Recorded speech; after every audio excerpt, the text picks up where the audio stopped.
रानी पद्मा, देखो तो आज हमारा राज्य कितना अच्छा फल फूल रहा है। जब लोगों को खुश देखता हूँ तो मेरा मन भी खुशियों से झूम उठता है। बस एक ही कमी रह गई है हमारे जीवन में। महाराज, आप चिंता न करें। ऊपर वाले के घर देर है अंधेर नहीं। आप धीरज रखें। हाँ रानी साहिबा, इसके अलावा हम क्या ही कर सकते हैं। देना लेना तो ऊपर वालों के हाथ में है। महाराज, मैंने सुना है पास के जंगल में कोई महात्मा रहते हैं जो बड़ी ज्ञानी हैं। हमें भी उनके पास एक बार जाना चाहिए। ठीक है रानी साहिबा, अगर ऐसा है तो हम जरूर चलेंगे।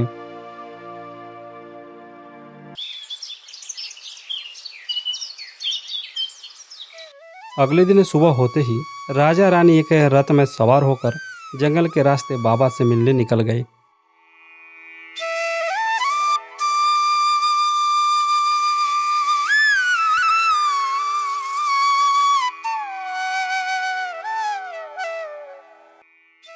प्रणाम हे साधु महात्मा, मैं सुंदरपुर का राजा अमन देव हूँ और ये मेरा धर्म पत्नी पद्मा है। आइए महाराज, आपका हमारे इस कुटिया में स्वागत है। हे साधु महात्मा, हमारा आपके पास आने का उद्देश्य। मुझे पता है राजन, आप संतान सुख से वंचित है, इसलिए आप मेरे पास आए हैं। बाबा, अब आप ही बताइए इसका उपाय। इसमें चिंता करने की कोई आवश्यकता नहीं है राजन। आपके भाग्य में जल्द ही संतान सुख का योग दिख रहा है। क्या सच में बाबा? क्या मैं माँ बन सकती हूँ? हाँ बिल्कुल, मैं आपके गर्भ में एक नहीं 2 संतान का योग है और दोनों ही वेद पाठ ज्ञान और शास्त्र में पारंगत होंगे। अब आप जाइए, जल्द ही आपको अच्छी खबर मिल जाएगा। राजा और रानी साधु से आज्ञा लेकर आश्रम से निकल जाते हैं।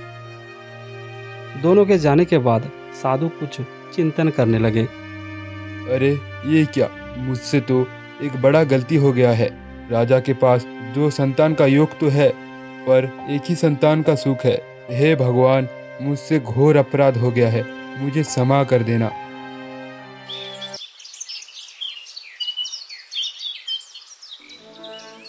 वक्त बीतता गया और कुछ वर्षों के बाद राजा के घर भी 2 राजकुमारों का जन्म हुआ। राजकुमारों के जन्म की खुशी में राज्य भर में खुशियां मनाया गया। राजा पंडितों को दान देने लगे, गरीबों को खाना खिलाने लगे। इस तरह पूरे राज्य में धूमधाम से उत्सव मनाया गया। देखा रानी, बाबा जी ने जो कहे थे वो आज सच हुआ। आज हमें संतान सुख का सौभाग्य मिला है। हाँ महाराज, बाबा जी ने जो कहा था वह आज सच हुआ। वक्त बीतता गया। वक्त के साथ अब दोनों राजकुमार भी बड़े होने लगे। तभी एक दिन राजा के मन में एक विचार आता है। सुनो रानी, मेरा मन में एक विचार है। मैं चाहता हूँ मैं अपने दोनों राजकुमारों को इस राजमहल से बाहर की दुनिया देखें, ताकि वह वर्तमान की वस्तु स्थितियों को भली भांति समझें। आपका विचार तो ठीक है महाराज, पर अभी हमारे दोनों राजकुमार बहुत छोटे हैं। मैं समझ सकता हूँ रानी, इस वक्त आपके मन में क्या चल रहा है, लेकिन यह मेरे बेटे हैं, राजा अमन देव के बेटे हैं। यह बहादुर हैं और बहादुरों की तरह उनको हमें बड़ा करना है। मैं और हमारे सेनापति और कुछ सैनिक हमारे साथ नौका विहार पर जा रही हैं, तो डरने की जरूरत नहीं है रानी साहिबा। ठीक है महाराज, जो आप सही समझे, लेकिन आप मेरे राजकुमारों को सही सलामत लेकर आइएगा। राजा अमन देव ने रानी को राजी करके दोनों अपने राजकुमारों को लेकर नौका विहार के लिए निकल जाते हैं।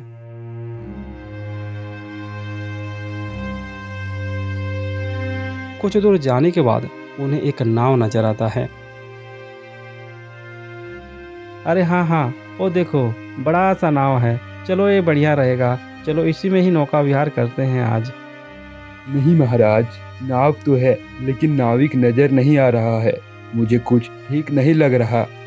अरे डरो मत सेनापति, नदी ज़्यादा गहरा नहीं होगा। मैं बस राजकुमारों का मन बहलाना चाहता हूँ।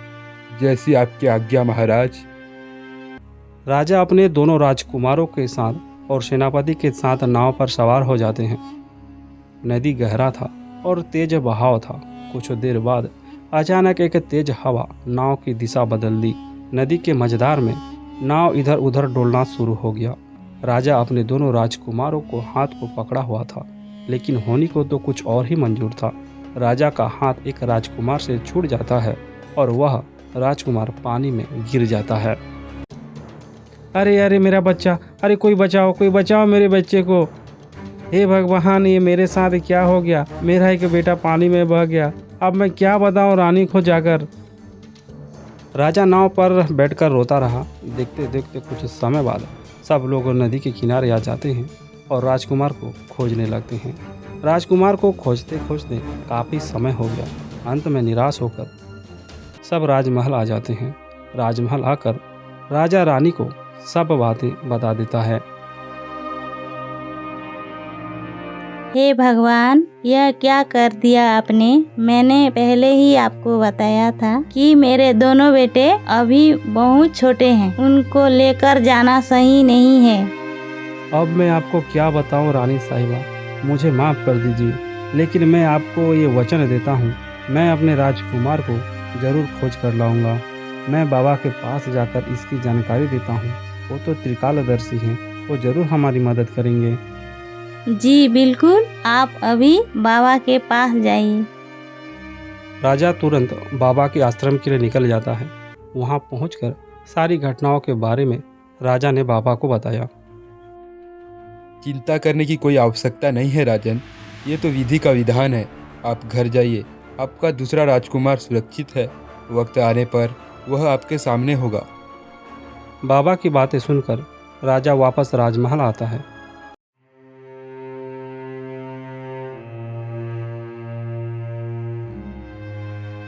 अरे भाई, देखो तो जरा, आज का समय दोपहर से शाम होने को है, पर अभी तक कोई शिकार नजर ही नहीं आ रहा है।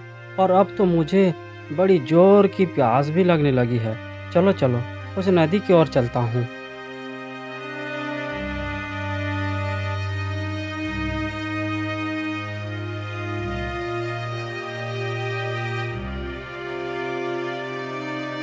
अरे पानी पीकर तो भाई जान पे जान आ गया। चलो अब घर जाता हूँ।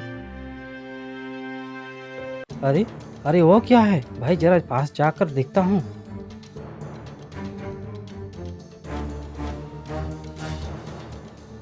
अरे यह तो कोई बच्चा लगता है, इस नदी में बहकर आया है।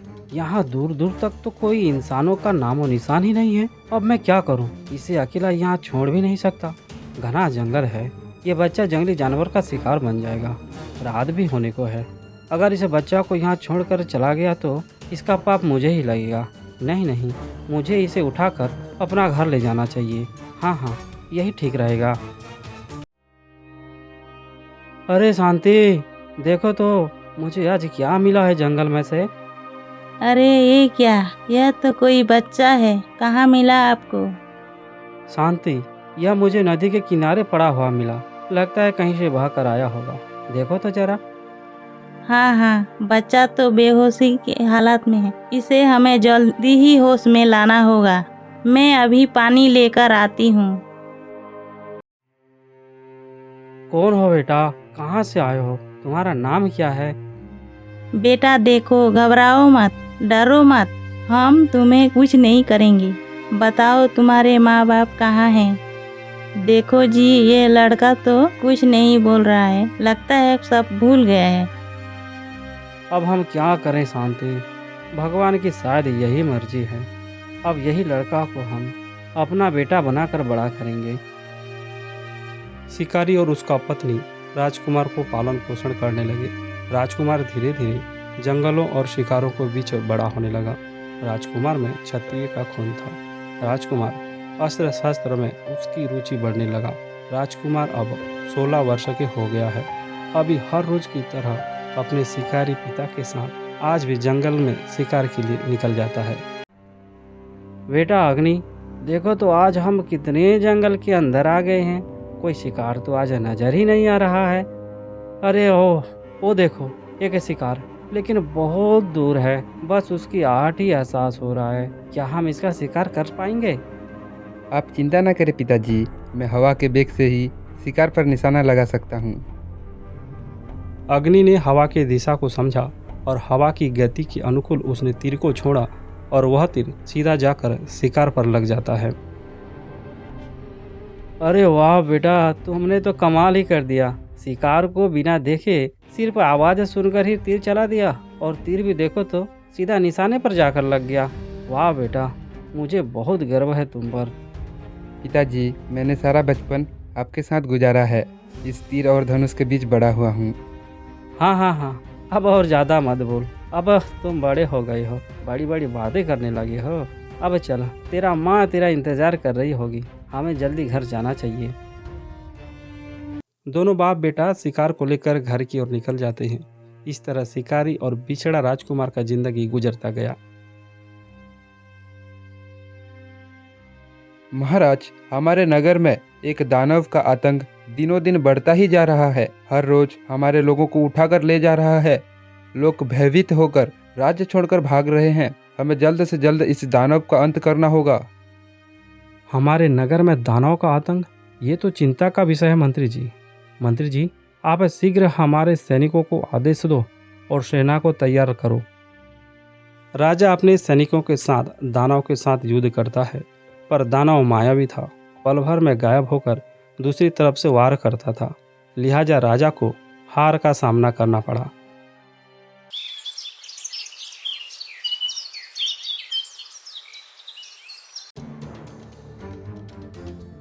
महाराज, उस मायावी दानव ने आज और एक व्यक्ति को उठा ले गया है। ऐसा चलता रहा तो वह इस सुंदरपुर राज्य को शमशान बना देगा। मंत्री जी, इस दानव को हराना आसान नहीं है। अगर हमें अपने लोगों को बचाना है तो कुछ सोचना ही होगा। सुनो मंत्री जी, हम आदेश देते हैं कि इस देश के सभी बड़े राजाओं को संदेश भिजवाया जाए। जो भी इस दानव का वध करेगा उसको मैं अपने राज्य का आधा हिस्सा दे दूंगा। राजा के संदेश पाकर देश के सभी बड़े से बड़े पराक्रमी राजा आए। सबने उस दानव का सामना किया, पर उसे कोई हरा नहीं पाया। उसके बाद सबने मिलकर एक साथ वार किया, पर कोई फायदा नहीं। वह बार बार गायब हो जाता। अरे बेटा अग्नि, मैंने सुना है कोई सुंदरपुर नगर में एक मायावी दानव ने आतंक मचाया हुआ है और उस दानव ने देश के सभी बड़े राजाओं को भी परास्त कर दिया है। ये तो बड़ी दुख की बात है पिताजी। अगर आप कहें तो क्या मैं वहाँ जाऊँ? अरे नहीं बेटा, अगर तुझे कुछ हो गया तो? मुझे कुछ नहीं होगा पिताजी, आप भरोसा रखिए। अगर लोगों की भलाई की बात है तो मैं भी तुम्हारे साथ चलूँगा। ठीक है, तो फिर उठाइए धनुष और चलते हैं सुंदरपुर राज्य।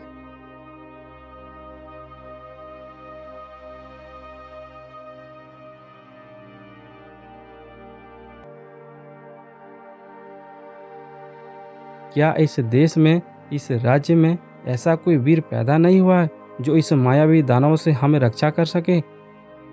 हाँ, पर मेरी नज़र में एक योद्धा है, अगर आपकी अनुमति हो तो। कौन है वो योद्धा? उसे जल्द से जल्द यहाँ लेकर आओ मंत्री जी। ढूंढने की जरूरत नहीं है महाराज, वो अभी राजमहल के बाहर खड़ा है, आपके आदेश का इंतजार कर रहा है। फिर तो फौरन उन्हें यहाँ लेकर आओ मंत्री जी। आप लोग कौन हो? कहाँ से आए हो? आप अपना परिचय दीजिए। महाराज, हम जंगल के शिकारी हैं। हमने सुना है कि सुंदरपुर नगर में कोई दानव का आतंक मचा हुआ है। युवक, क्या तुम उस दानव से लड़ पाओगे? अरे, इतने बड़े बड़े राजा आकर चले गए, उसे तो कुछ नहीं हुआ। अब ये जंगल का शिकारी दानव से लड़ेगा? हा हा हा। चुप करो अपनी बकवास। मुझे इस युवक पर पूरा भरोसा है। ये आवाज, लगता है वह दानव आ गया है। जाओ, उसका सामना करो, जाओ।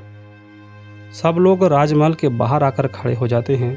कुछ देर बाद आसमान से मायावी दानव भी पहुंच जाता है। अब किसे लेकर आए हो राजा? इस बच्चे को? ये मेरा सामना कर पाएगा? ये दुष्ट राक्षस, तेरा अंतिम समय आ गया है। ये बच्चा ही तेरा अंत करेगा। अच्छा, तो फिर देखते हैं कितना दम है इस बच्चे में। ये मूर्ख मायावी राक्षस, तुझे पता नहीं है मैं कौन हूँ। भले ही मैं जंगल में रहता हूँ, पर तेरे जैसे पापी को मारना मेरे लिए कोई बड़ी बात नहीं है। अग्नि बचपन से ही धनुर्विद्या में पारंगत था। शिकार को बिना देखे से ही, सिर्फ आवाज़ से ही शिकार कर सकता था। उसने वही दक्षता का प्रयोग करते हुए सिर्फ दानव की आवाज़ को सुनकर उसने अपना तीर को छोड़ दिया। तीर हवा की वेग में तेजी से जाकर उस दानव के सिर पर लग जाता है और वहीं ढेर हो जाता है। धन्य है युवक, तुमने आज हमारे इस नगर की रक्षा की है। मंत्री जी, तुरंत कल सुबह सभा बुलाया जाए जिसमें राज्य के सभी प्रमुख व्यक्ति, नागरिक, साधु, सन्यासी सबको निमंत्रण भेजिए।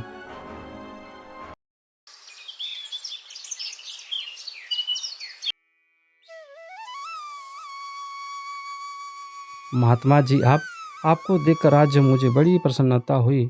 आइए आइए, आपका स्वागत है बाबा। मैंने वचन दिया था कि जो भी मायावी दानव का अंत करेगा उसे मैं अपने राज्य का आधा हिस्सा दे दूंगा।